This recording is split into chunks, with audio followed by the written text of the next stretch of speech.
What if the worst things you have said in a relationship, the shouting, the swearing, the moments you regret, weren't a sign that you were the problem, but the result of being baited into becoming someone you're not?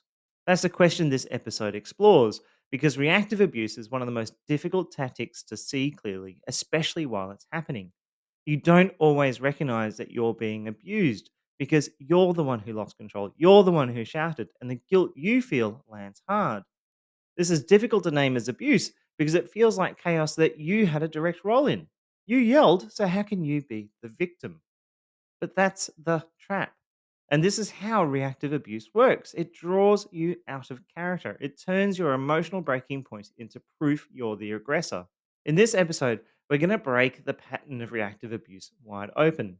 We'll start by defining what reactive abuse really is, then explore four specific ways you can be tricked into it, baited, pushed, or manipulated into a reaction you never intended. We'll look at the emotional toll it takes, especially on men, and the shame that often follows. And finally, we'll talk about how you protect yourself and what to do if this is happening to you. And if you've ever lost your temper in a relationship and hated yourself for it, this episode will help you see that bigger picture. This is Stand Again, a lived experience platform for male survivors of family violence. Please like, comment, and subscribe. Your voice might just help another man find his. How do you know if your reaction was abusive or if it was something you were deliberately baited into? Reactive abuse is a tactic where your partner pushes and provokes you, emotionally, psychologically, sometimes for hours until you finally crack. You might raise your voice, curse, slam a door, or say something in frustration that you never would have said otherwise. And in that moment, they get what they've been waiting for. They shift, their face changes, they look hurt, they act calm, they whisper things like, "See, this is what I have to deal with." Or worse, they cry or claim to be afraid of you. The narrative is instantly rewritten. Your reaction becomes the story. The lead up, all the pressure, the jabs, the relentless manipulation gets erased.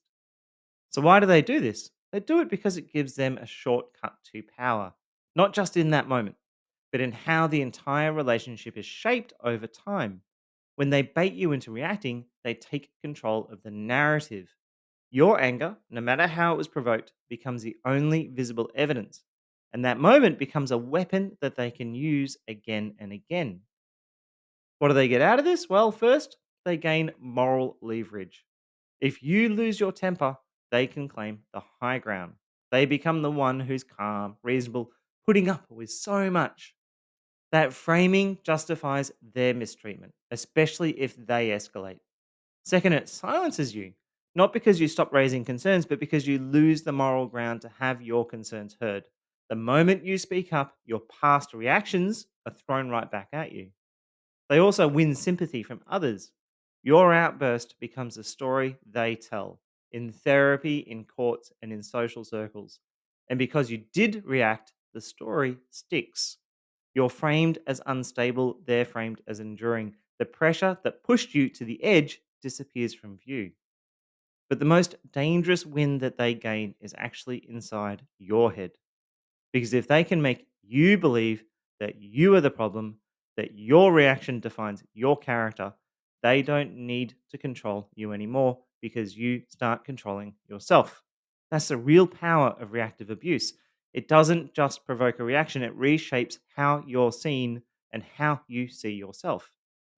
Over time, this tactic rewires your self perception. You start to wonder if you really are the problem. You question your own emotional regulation. You convince yourself that maybe you do have anger issues. Maybe you are volatile. Maybe you can't be trusted to express yourself safely. And that is where the real damage is done. Not just in the moment of explosion, but in the slow erosion of your belief in your own decency. You start to see yourself through their distorted lens. This is psychological abuse. It's image control, it's narrative dominance, and it keeps the abuser protected while you carry the burden of shame. Let's now take a look at four specific tactics that abusers use to bait you into reactive abuse. These aren't misunderstandings, they're deliberate strategies designed to push you, destabilize you, and then flip the story so your reaction becomes the only thing anybody remembers. There are four common ways that this happens. First, there's emotional provocation, where they use your words, your identity, or values to trigger a response. Second is private provocation, public collapse, where, as the name suggests, they push you in private, then shame you in public until you react. Third is baited fights, where they engineer setups to make your reaction look unreasonable. And then lastly is word salad, which is chaotic circular speech that breaks down your ability to think clearly. And in reactive abuse, it's used to provoke an emotional reaction. Let's look at each of these in detail. We'll start with the first tactic, which is emotional provocation. Emotional provocation is probably the most common way reactive abuse begins. It starts small, a passive aggressive comment, a smirk when you're being serious, a reference to something they know will land wrong with you. And when you don't react, they try again. The tone sharpens, the words cut deeper. What used to be jokes turns into a personal attack. Your fears, your values, your past are all slowly pushed and prodded and pulled apart. You might hear little comments like, "You're just like your mother," when they know that's a wound. Or, "Of course you'd think that. You always take the victim role." Or, "Wow, I forgot how sensitive you are," after you've tried to set a boundary. None of this feels random. It's carefully placed just enough to destabilize you, just enough to make you feel like you're under siege, but still unsure whether it's you or them. And the longer it goes on throughout the day, the harder it is to stay composed. You try to stay calm, explain yourself, or de escalate, but the more reasonable you are, the more they dig. They might twist your words, roll their eyes, or bring up things you've already resolved just to reopen that wound. You feel your body start to tighten, your mind races, you try not to explode until finally you do. You raise your voice, you swear, you say something you don't mean, like, "Can you just please stop?" And the second that happens, they change. They go cold, or they go quiet, or they start to cry. They look shocked, hurt, afraid, like it's just come out of nowhere. They say things like, "Wow, you've really got a temper. Oh, this is what I have to deal with all the time." And just like that, the whole narrative flips. The hours of provocation they put you under vanish. The steady emotional pressure disappears. All that remains in their eyes is your reaction, the thing that they work so hard to extract from you. This is deliberate manipulation. It's a strategy designed to push you into a reaction that they can control, reframe, and then retell. It's about power and manipulation. Your anger becomes the evidence they need to twist the narrative, and everything they did to provoke it gets washed away. Because once you react, they don't get the last word, they get the narrative. You're now the one who is too much, the one with the anger problem, the one they have been trying to help. And suddenly you're defending your character while they polish their image. Let's move on to the second tactic, which is private provocation, public collapse. Private provocation, public collapse, as the name suggests, starts behind closed doors. This is where the emotional pressure is applied slowly, deliberately, and invisibly. It begins at home. A quiet jab, a dismissive shrug, undermining comments laced throughout the conversation is designed to irritate but not ignite. So if you do speak up, you look petty. If you don't, the pressure continues to build. You're being slowly destabilized, but nobody else can see it because it's behind closed doors. There's no visible cruelty, just a constant emotional friction.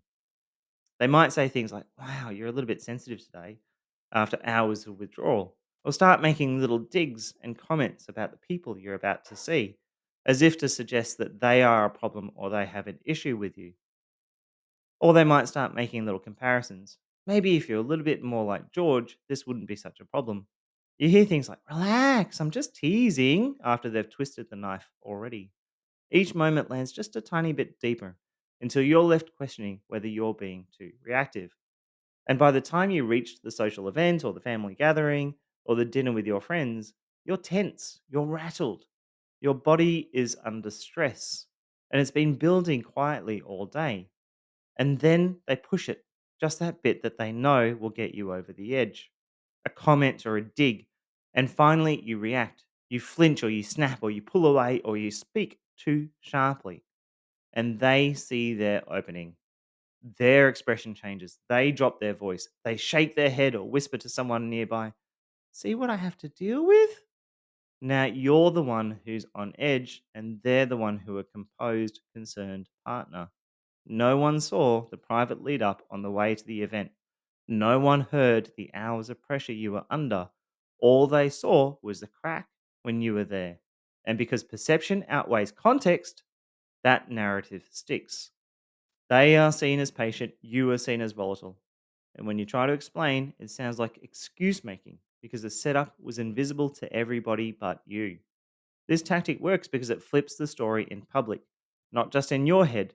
It protects their image while quietly dismantling yours and leaves you isolated, misrepresented, and doubting whether anyone would ever believe what really happened. Let's move on to the third tactic, which is baited fights. Baited fights are deliberately engineered arguments. They begin with a setup, something they do, say, or orchestrate, not because it matters to them, but because they know it matters to you. It might be using something sentimental in a careless way, ignoring a shared agreement, pushing a boundary they know is important. You notice it, you speak up, and as soon as you do, the dynamic shifts. They interrupt, they deflect, they deny the issue. You try to explain, but they escalate. Maybe they mock you, maybe they accuse you of being too intense. You stay calm, you try to resolve it, but each step forward is blocked or twisted. Your concern becomes an accusation. Your frustration becomes the focus. It's no longer about the action, it's about your reaction. You might say, "Why did you do that?" And they shoot back, "You're so controlling. I can't do anything without you criticizing me." Or, "This is why I never tell you things because you always blow up." Suddenly, the original issue is gone. And now it's your tone, your boundaries, your emotional response on trial. This isn't an argument, it's a setup, and it only needs one outcome for you to lose your footing. When you finally raise your voice or snap in frustration, they get what they came for. Now they say, "This is what I have to deal with." They tell others how reactive you are. They cast you as a controlling one. They present themselves as the one walking on eggshells for too long. And your emotions, triggered by their own choices, become ammunition in their story. This tactic works because it distorts the context. It frames your reaction as the issue, and theirs is the evidence of your volatility. Even if someone saw the interaction, they wouldn't catch the setup. It just looks like you overreacted. And that is the point. Let's now move to the fourth and final tactic, which is word salad. Word salad is a tactic that mimics communication, but never actually offers it. It's a wall of words, long, confusing, circular explanations that sound deep, emotional, or complex, but leave you with nothing solid to hold on to. You can ask a clear question, you try to clarify something that didn't sit right, and suddenly you're pulled into a swirl of half thoughts, misquotes, reversals, contradictions, story fragments. The topic keeps shifting, the goalposts move. Just as you start to grasp the thread, it unravels again. At first, it might seem like they're overwhelmed or just thinking out loud, but as it continues, it becomes clear. They're not trying to find clarity, they're trying to take control. The tactic isn't there to help you understand, it's there to destabilize you. Word salad can be used to throw you off a train of thought, to confuse and deflect. But when used as part of reactive abuse, its intent is to emotionally overwhelm you to a breaking point. As your mind races to follow their logic, you become more emotional. You may try to interrupt or ask again or reclaim stability, but every time you do, it's turned back on you. You're accused of not listening or not being able to hold a conversation. And each time you try to reground things, they twist your words. They derail you just enough to get an emotional reaction. Eventually, that reaction comes. You interrupt or you get visibly frustrated. You might raise your voice, and in that moment, they step back. Calm, patient, even hurt, and the one trying to make sense of nonsense now looks unhinged. Just like the other tactics, word salad is designed to provoke a visible emotional response and then erase everything that led to it. The confusion disappears, the manipulation is forgotten. The only thing that remains is your reaction reframed as the problem. What makes word salad so hard to name is that it looks like communication. They might speak for hours, but there's no anchor, there's no progress, it's circular. There's no willingness to engage. And because it sounds like they're trying, you question yourself. You wonder if you are the one who's impatient or reactive. You start to believe you're just bad at conflict, but you're not. You're being baited into confusion, then punished for the frustration that naturally follows. That's the function of word salad. To create chaos, then use your response to regain control. Let's move now to the impact that this has on men. So, what is it like being subject to reactive abuse as a man? Reactive abuse doesn't just distort the moment, it distorts you. When you're a man at the receiving end, that distortion can feel almost impossible to escape. Because in that moment, when you finally break, nobody sees the hours of provocation that came before it. And if they do, they don't excuse it. For men in particular, we're taught to always be in control. So even if we've been under significant pressure for the entire day and then we finally break, we're still at fault for breaking. We don't get excused for it. We don't have someone say, that's understandable, you were pushed to it. Instead, all they see is the raised voice, the anger, the emotion. And the person who goaded you into it is cast as calm, innocent, and afraid because they broke you. You weren't the aggressor, but now you're the one under suspicion. Not just by your partner, but by your friends, your family, the legal system, your therapist, even yourself. And that's what makes it worse. The world is primed to believe the story that's just been told about you. You feel that shift immediately. People hesitate around you. They speak more carefully. They look at you differently. And in their eyes, you're not a man who was baited. You're a man who lost control. That shift is terrifying because once a narrative turns, it doesn't matter what really happened. You know that if it happens again, if you so much as raise your voice, it could cost you everything: your reputation, your access to your children, your safety, your future. So you start to disappear from yourself. You stop expressing emotion even when you are being harmed, even when the anger is fully justified. Because anger has become radioactive. It's no longer a tool, it's a weapon that can be turned back on you the moment you pick it up. That isn't self regulation. That's emotional disassociation, the result of having your normal, healthy emotions used as proof against you. And still, somehow, the shame sticks. You start to believe it really was your fault. You carry the guilt of the reaction, even though the entire situation was designed to produce it. And if no one helps you name what's happening, if no one says the word abuse and reactive abuse, you'll keep trying to fix the wrong part, which is yourself.